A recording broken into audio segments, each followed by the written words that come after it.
বিপিএলে সিলেট পর্বের শেষ দিকে এসে জয়ের ঠিকানা ভুলেছে জায়ান্ট রংপুর রাইডার্স। তৌহিদ হৃদয়ের ৯৭ রানের ইনিংসে রংপুর বড় স্কোর পেলেও প্রতিপক্ষ রাজশাহী ওয়ারিয়ার্সকে রুখতে পারেনি নুরুল সোহানের দল।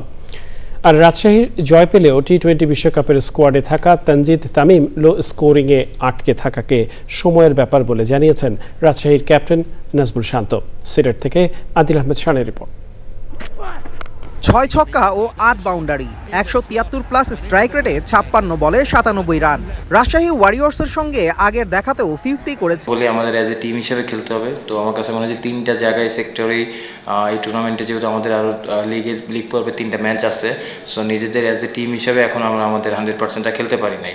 যখনই অ্যাজ এ টিম হিসেবে 3টা জায়গা থেকেই আসলে আমরা ভালো করব, তখনই আসলে ভালো রেজাল্ট সম্ভব। রাজশাহীর হয়ে জাতীয় দলের ওপেনার তানজিদ তামিম রয়েছেন ব্যাকফুটেই। বহুল ব্যবহৃত উইকেটে বল হাতে বৈচিত্র্য দেখাতে পারছেন না পেসার তানজিম সাকিবও। তবে তাদের ফর্মে ফেরাটা সময়ের ব্যাপারই মনে করছেন রাজশাহীর ক্যাপ্টেন। টি-20তে আসলে ফেলিয়ার নিয়ে খুব বেশি চিন্তা করাটা আমার কাছে মনে হয় না যৌক্তিক। দেখবেন যে একটা ভালো ইনিংস আবার ওই কনফিডেন্সটা ফেরত আনবে। সো যারা রান করছে না তাদের উপরে ওই বিশ্বাসটা আমার মনে হয় যে যারা টিম ম্যানেজমেন্টে আছেন তারা রেখেছেন, এবং আমার মনে হয় না এটা নিয়ে খুব বেশি চিন্তার কোনো কারণ আছে, কারণ টি-20তে ফেলিয়ার আসবে।